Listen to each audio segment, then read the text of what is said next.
I do love a good carrot cake, and Luke Hines is here to show us his version, healthier version. Yeah, this is a no-fuss carrot cake, Juzzy, and it's called carrot cake squares for a reason, because rather than doing a round cake, we're actually going to dice it up into squares, which is perfect school lunch boxes, or just for when you're having that carrot cake hankering hunger. I love it.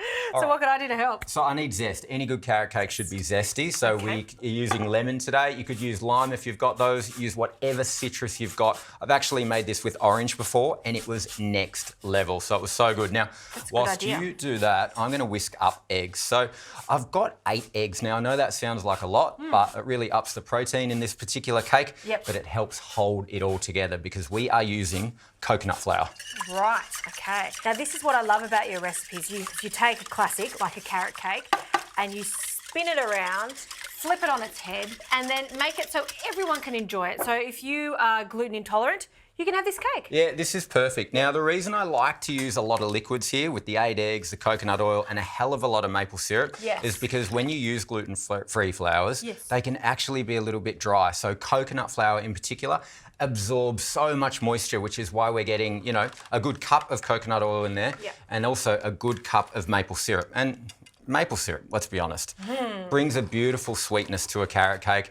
And you don't want the carrot cake to be too earthy because carrot can bring a bit of an earthy texture to it. So you really want to balance that out.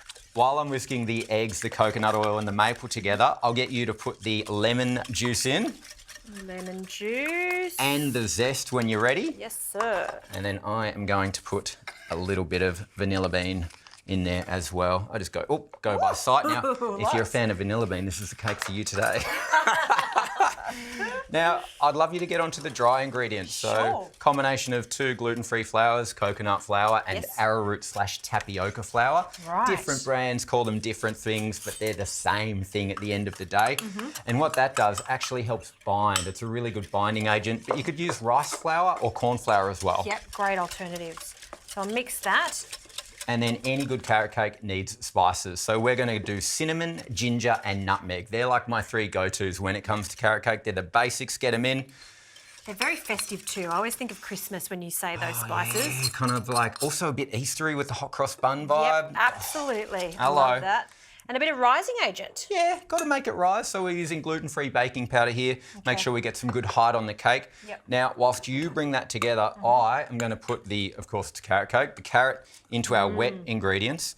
And then once I've stirred this through, I'm actually going to put a whole bunch of pecans in there as well. Okay, pecans. Did you want me to chop them? Oh, yeah, give them a rough chop. Rough chop, I mean, depending how rustic you like your cake, you could keep them whole and they'll be real chunky when you go through it. But I like a bit of a rough chop through there. It doesn't have to be too fine. Do you know how there's like a list, let's say top 5 desserts that you like?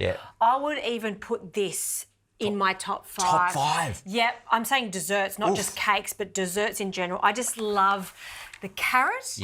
And the spices is just, I can't stop at one slice of this. It's just so delicious. Fair call. Now, I'll stop you there. Yes. I'll tell you why. Why? We're going to make some frosting when we put this bad boy in the oven and we're going to need them to go on top. Perfect. I'll put them to the side. Now, I'll get the dry ingredients in here as I keep stirring. Okay. I feel like I've done a lot of the heavy lifting today. I think it's even. Yeah, I think it's even. I feel like, you know, I'm apparently the guest and doing more work.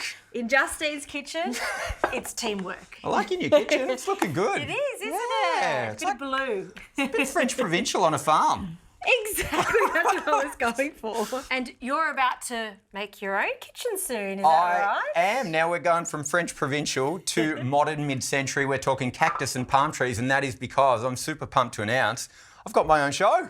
High five. I've been very inventive. It is called, wait for it, Cook with Luke. No. Yeah, no. I know, because I'm going to be cooking and my name is Luke and it is coming to 10 on Sundays. Oh, that is such great news. I can't wait to see some more of your recipes because they are that delicious. Well, if you're a fan of this type of food, this is what you're going to get. And if you don't like that, well, still watch.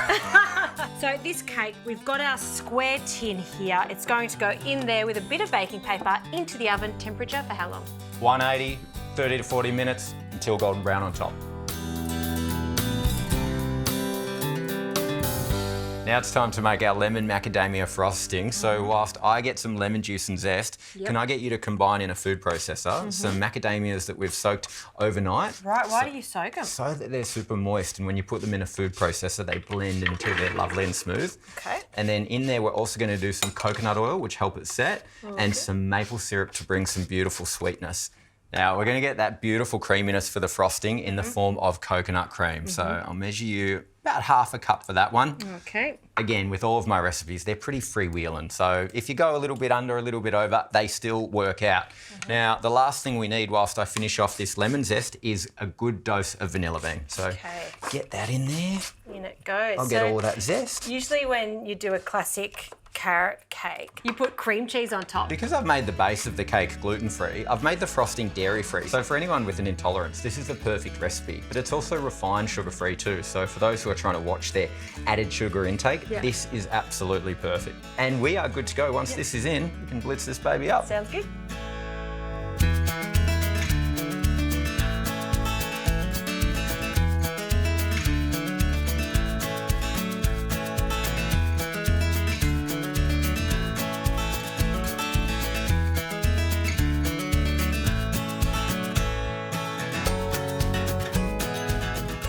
Well, this cake looks sensational. Golden brown, raised to perfection, which is perfect. Now, what I'll get you to do is cut that into 9 evenly sized squares. Sure. And this icing is looking really good too. Now, it's actually good for us to start plating up, but if it looks a little wet and to keep it firm, you just store it in the fridge because it's got coconut oil in there and that'll help hold it together. Sure. Now, once we've cut that up, we're going to top it with this delicious frosting and then finish it off with the chopped pecans, and it is absolute perfection. Oh, yum. Now, I want to show everyone inside this gorgeous cake. So moist. I mean, I've made it many a time, but still, it feels fresh. Seeing it again, the big reveal. And I'm just going to trim it a little, just so we've got those perfect squares. I like that, making it very Instagrammable. There we go. And they're big chunks. Oh, they are. But, you know, when you're having a carrot cake, why not? Bigger the better. Absolutely. Oh, so good. My squares are not, like, perfect. I'm so sorry about that. But I kind of like that with cooking. Yes. I don't want anything to be perfect. Measurements don't have to be spot on. You just got to cook with a lot of love and passion. Okay, there you go. I'm going to get some of this on top of these. Yum. How's that? I love macadamia nuts, and I think it's a really nice addition to this. So we've got the coconut flour, we've got pecans and macadamia, so loads of nuts, which we all know are very good for us. So when you eat this, you basically can look in the mirror and say, I am health. Well, that was my next question. Very important. If this is a healthier cake, can I eat more of it? Yeah, totally. I mean, you've made an entire tray. It'd be a shame to see it go to waste.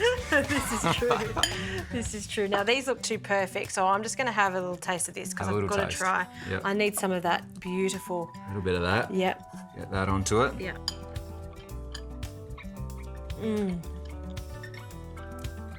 It is sensational. We're into this. Yeah, we're so into this.